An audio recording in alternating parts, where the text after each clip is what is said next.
Hey guys, in this video I'll show you how to ban someone from your Telegram group. Let me go ahead and open up Telegram first.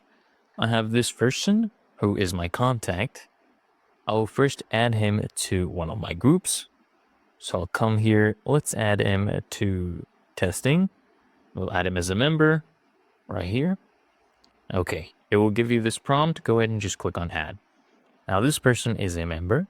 If you want to effectively ban this person, right, you can click on their profile, see what servers they're in. If you want, you can also block them. But basically, if you want to effectively ban them, you just hold their profile and you will see this option right here that says remove from group.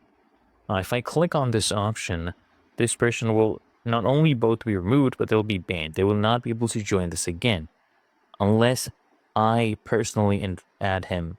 Okay, and it's really that easy and simple.